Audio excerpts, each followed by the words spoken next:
யுத்தமா? அரபு நாட்டிலையா? என்ன ரங்கா ஜோக் காட்டுறியா? அஸ்ஸலாமு அலைக்கும் வரஹ்மத்துல்லாஹி வபரகாத்துஹு. அன்பாத அனைத்து உறவுகளுக்கும் இனிய இரவு வணக்கம். அந்த காமெடி மாதிரி தான் இருக்குது.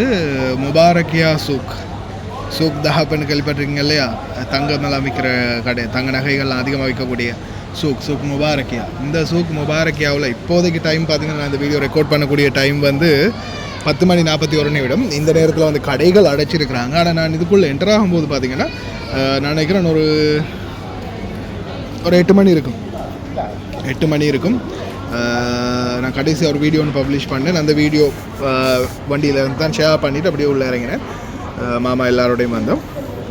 இப்போதைக்கு மாஷா அல்லாஹ் தபாரக் ரஹ்மான், அந்த யுத்தம் வெளியில் நம்மளுக்கு நடக்கிறது எவ்வளோ தான் நம்ம ஃபீல் ஆகினாலும், இந்த முபாரக்கியா சூக்குக்குள்ளே வந்து பார்க்கும்போது சாதாரணமான, இப்போ நான் சாதாரணமாக ஒரு 7, 8, 9 வருடமாக இந்த இடத்துக்கு நான் வந்து போயிட்டுருக்கிறேன். சாதாரணமாக இந்த இடத்துல பார்த்திங்கன்னா எந்த ஒரு அந்த மாற்றமுமே தெரியலை. கடந்த காலங்களில் எப்படி நார்மலான டேஸில் எப்படி இருந்துச்சோ அதே நிலைமை தான் குவைத்தை பொறுத்த வரையில் இந்த முபாரக்கியா சூக்கில் ஃபீல் பண்ண முடியுது. நகை வாங்குறாங்க, மற்ற பொருட்கள் வாங்குறவங்க, வெஜிடபிள் மார்க்கெட்டில், அதாவது சூக் தமர்ன்னு சொல்லுவாங்க, அந்த பேரிச்சம்பழம் விற்கக்கூடிய மார்க்கெட், வெஜிடபிள் மார்க்கெட், அதே மாதிரி தங்க நகைகள், அதே மாதிரி இங்கே வந்து மத்தாம் இருக்குது, அதாவது ரெஸ்டாரண்ட்ஸ் நிறைய இருக்குது. இந்த ரெஸ்டாரண்ட்டுகளில் பார்த்திங்கன்னா உணவு வாங்கக்கூடியவங்க அவங்களும் சாதாரணமான நிலைமையில், ஏன்னா சில இடங்களை வந்து நம்ம வீடியோவில் காட்ட முடியாது இல்லையா? அதனால் இந்த சாதாரணமாக நான் இருக்கக்கூடிய இடத்துல வந்து பார்த்திங்கன்னா இப்போது இந்த 10 மணி தாண்டினதால் பல கடைகள் வந்து மூடிட்டாங்க. இப்போ நம்ம என்னுடைய பேக் சைட்லலாம் பாருங்கள், கடைகள் எல்லாம் ஃபுல்லாகவே மூடிட்டாங்க. 10 மணிக்கு வந்து மேக்ஸிமம் இங்கே கடைகள் எல்லாம் மூடுவாங்க. இது வந்து மினிஸ்ட்ரி ஆஃப் காமர்ஸ், அதாவது வணிக வர்த்தக அமைச்சகத்துடைய உத்தரவுன்றதால. ஆனால் மற்றும்படி வந்து 8 மணிலேருந்து அந்த 2 மணித்தியால கேப்பில் ஃபுல்லாகவே பார்த்திங்கன்னா சன நெரிசலாகவே இருந்துச்சு. எந்த ஒரு டிஃப்ரெண்ட்டுமே தெரியலை. கடந்த காலங்களில் நாங்கள் வரும்போது எப்படி இருந்துச்சோ அதே மாதிரியே தான் இந்த சூக் முபாரக்கியா வந்து இருக்குது. இப்போதைக்கு நான் என்னோட பக்கம் வியூவில் வந்து யாரும் வரலைன்றதால நான் இந்த இடத்துல இப்படி காட்டுறேன் பாருங்க. சனப்புழக்கம் வந்து இப்போ கடைகள் மூடி இருக்கிறதால குறைவாக இருக்குது. மற்றபடி அந்த மத்தாம் சைடு உணவகங்கள் இருக்கக்கூடிய இடங்கள்லாம் பார்த்திங்கன்னா அல்ஹம்துலில்லாஹ் எந்த ஒரு பிரச்சனையும் இல்லை. நல்லபடியாக எல்லோரும் வந்து போயிட்டே தான் இருக்கிறாங்க. ஒரு பிரச்சனையும் வந்து பெருசாக தெரியலை. அதே போல் குவைத்தை பொறுத்த வரையில் சில விடயங்கள், அதாவது இன்றைக்கி நாங்கள் வந்து பார்த்திங்கன்னா ஜபரா மார்க்கெட், நிறைய பேர் கேள்விப்பட்டிருப்பீங்க, அல்ஃபோர்தா சுலைபியாவில் இருக்கிறது. சுலைபியானா கெப்த் போகிற வழியில் இருக்கக்கூடிய அந்த மொத்த மார்க்கெட் ஜபரா. அந்த ஜபராக்கு வந்து இன்றைக்கி போயிருந்தோம். பொருட்கள் இருக்குது, நிறைய பொருட்கள் இருக்குது. ஆனால் அந்த பொருட்களுடைய விலைகளில் மிகப்பெரிய ஒரு மாற்றம். அதே போல் மெயினான மேட்டர் வந்து பார்த்திங்கன்னா தக்காளி. இப்போ நம்மளுடைய வீட்டிலலாம் பார்த்திங்கன்னா இந்த ஜிரீஸ் அப்படின்ற ஒரு உணவு தயாரிப்பாங்க.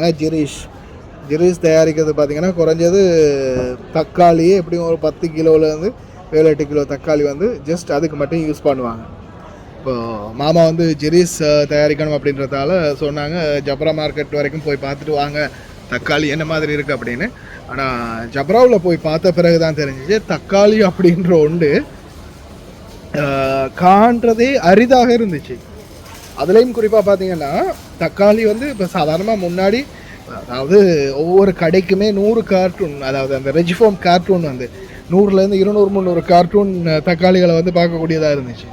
ஆனால் அதே சிச்சுவேஷன் இப்போ பார்த்திங்கன்னா தக்காளி வந்து காண்றதே ரொம்ப அரிதாக இருந்துச்சு.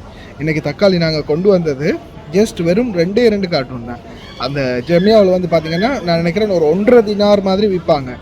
ஒரு 2.5 கிலோ 3 கிலோ பெருமதி வரக்கூடிய தக்காளி, அந்த மாதிரி ஒரு கார்ட்டூன் ஜெமியாவிலே 1.5 தினார். ஆனால் ஜப்ராவில் நாங்கள் 750 ஃபில்ஸ் மேக்ஸிமம் வந்து அந்த கார்ட்டூன் வந்து 750 ஃபில்ஸுக்கு வாங்கியிருக்கிறோம். அதே மாதிரி இப்போ ரீசெண்டாக அஸ்வாக் அல் குரைன், இது இந்த பிரச்சனை வாரத்துக்கு முன்னாடி தான், அஸ்வாக் அல் குரைன் சூக் குரைனில், ஜம்சமில், அதே மாதிரி பார்த்திங்கன்னா அந்த நிறைய கடைகள் அஸ்வாக் அல் குரைனில் பார்த்திங்கன்னா 50 ஃபில்ஸ் 100 ஃபில்ஸுக்கெல்லாம் 3 கிலோ 4 கிலோ தக்காளி விற்றாங்க. ஆனால் இன்றைக்கி 2-2.5 கிலோ எடையுள்ள ஒரு தக்காளி கார்ட்டூன் 2 தினார்லேருந்து 3 தினார் வரைக்கும் அதிகரிச்சிருக்குது. தக்காளி இல்லை. அதே போல் பார்த்திங்கன்னா இப்போ சாதாரண நம்ம மெயினாக யூஸ் பண்ணக்கூடிய கறிவேப்பிலையாக இருக்கட்டும், தேங்காயாக இருக்கட்டும், முருங்கைக்காயாக இருக்கட்டும், அதே மாதிரி இப்போ எங்களுடைய நாட்டு பொருட்கள் எல்லாம் அந்த ஜப்ராவில் வந்து கிடைக்கும். மாங்காய், அதே மாதிரி இந்த மாதிரி சில பொருட்கள். இந்த மாதிரி பொருட்கள் எதுவுமே இல்லை, ஃப்ரெஷ்ஷான பொருட்கள். கறிவேப்பிலை குறிப்பாக வந்து கருவேப்பிலை இல்லை. அதே மாதிரி இன்னும் சில பொருட்கள் வந்து நம்மளுடைய நாட்டு பொருட்கள் எதுவுமே இல்லை. இந்த மரவள்ளிக்கிழங்கு, குச்சிக்கிழங்குன்னு சொல்லுவாங்க இல்லையா, மரவள்ளிக்கிழங்கு, அதே மாதிரி இன்னும் நிறைய பொருட்களை நான் சும்மா தேடி பார்த்தேன். ஆனால் அப்படி எதுவுமே நம்மளுடைய நாட்டு பொருட்கள் எதுவும் கிடைக்கல. தேங்காய் வந்து பார்த்திங்கன்னா முன்னாடி ஒரு 175 ஃபில்ஸ்லேருந்து 200 ஃபில்ஸ் வரைக்கும் இருந்த தேங்காய், ஒரு தேங்காய் இன்றைக்கி பார்த்திங்கன்னா கிட்டத்தட்ட 850 ஃபில்ஸ்லேருந்து ஒரு தினார் வரைக்கும் அதிகரிச்சிருக்கு. ஒரு தேங்காய் 1 தினார், அதாவது இலங்கை காசுக்கு பார்த்தா கிட்டத்தட்ட ஒரு 1000 ரூபாய் இல்லையா, 1020 ரூபாய் மாதிரி வருது இன்றைக்கி டினார் மதிப்பு பார்க்கும்போது. இந்தியா மதிப்புக்கு பார்த்தாலும் ஒரு 300 ரூபாய்க்கு மேலே வருது ஒரு தேங்காய். இந்த மாதிரி தான் சிச்சுவேஷன் இப்போதைய நிலைமையில். உணவுப் பொருட்களுடைய தட்டுப்பாடுகள் கொஞ்சம் கொஞ்சம் லைட்டாக தெரியுது. அதுலேயும் குறிப்பாக அந்த காய்கறிகள் பல வகைகளில் கொஞ்சம் தாக்கம் தெரியுது. அதே போல் உங்களுக்கே தெரியும், மற்ற நாடுகளில் பெட்ரோல் விலை மற்றும் எண்ணெய் விலை இந்த மாதிரியான விடயங்களில் கொஞ்சம் தாக்கம் தெரியுது. அதே மாதிரி நம்மளுடைய நாடுகளுடைய நிலைமை, இந்தியா இலங்கையை பொறுத்த வரையில் இந்த மாதிரி இறக்குமதி ஏற்றுமதிகள் தடைப்படும் போது மிக பெரிய அளவில் பாதிப்புகள் ஏற்பட வாய்ப்பு இருக்குது பொருளாதார ரீதியாக. தொடர்ந்துமே இந்த மாதிரியான நிலைமை தொடர்ந்தால் என்ன மாதிரி சிச்சுவேஷன் உருவாகும் அப்படின்றது சொல்ல தெரியலை. இப்போதைக்கும் பார்த்திங்கன்னா 10:47 இந்த வீடியோ நான் ரெக்கார்ட் பண்ணிகிட்டு இருக்கிறேன். பரவாயில்ல, ஓரளவுக்கு சன நெரிசல் அங்கே பக்கம் அந்த மற்ற பக்கம் சூக் முபாரக்கியா பக்கம் சன நெரிசல் இருக்குது. இந்த பக்கம் இந்த யூசிஃபி பெஸ்ட் யூசிஃபி இந்த மாதிரி இந்த பக்கம் இருக்கிற ஏரியாவில் பார்த்திங்கன்னா சன நெரிசல் ஓரளவுக்கு சாதாரணமான புழக்கம் போயிட்டு வந்துக்கிட்டு இருக்கிறாங்க. அதே மாதிரி இந்த ரெஸ்டாரண்ட் இருக்கக்கூடிய பக்கமெல்லாம் பார்த்திங்கன்னா டேபிளே இல்லை, டேபிள் ஃபுல். இப்போ என்னுடைய மாமா அவங்களுடைய குழந்தைகள் எல்லோரும் வந்தாங்க. நான் வந்து இந்த பெஸ்ட் யூசிஃபிக்கு வரணுன்றதுக்காக அவங்கள ஏற்பாடிட்டு வந்தேன். கடைசியில் பார்த்தா அதுவும் மூடிட்டாங்க, 10 மணிக்கெல்லாம் மூடிடுறாங்களாம். அதுக்கப்புறமா நான் போகல, அப்படியே இங்கே உட்காந்து ஒரு வீடியோ ஒன்று ரெடி பண்ணுவோம் அப்படின்னு இந்த இடத்துல உட்காந்துட்டேன். இங்கே பார்த்திங்கன்னா இப்போதைக்கு சாதாரணமாக நடந்துக்கிட்டு போயிட்டு வந்துக்கிட்டு இருக்கிறாங்க மக்கள். ஆனால் அந்த பக்கம் மத்தாம் எல்லாம் இருக்கிற சாப்பாடு உணவகங்கள் இருக்கிற பக்கம் பார்த்திங்கன்னா ஃபுல் க்ரௌட், டேபிளே இல்லை. கடைசியாக பார்த்திங்கன்னா ஒரு 2-3 டேபிள் வந்து ஒன்று சேர்த்து அங்கே இங்கே இருந்த டேபிள்லாம் ஒன்று சேர்த்து ஒரு செட்டப் ரெடி பண்ணி எங்களுக்கு வந்து தந்தாங்க. நிறைய பேர் வந்து மூஞ்சி பார்த்துட்டு போகிறீங்க. ஒருவேளை கெஸ்ஸிங்கில் யாரும் அது சர்பானா அப்படின்ற மாதிரி பார்த்துட்டு போகிறாங்கன்னு நினைக்கிறேன். யாராவது சூக் முபாரக்கியாவில் கண்டிருந்தீங்கன்னா மறக்காமல் கமெண்ட் பண்ணுங்கள்.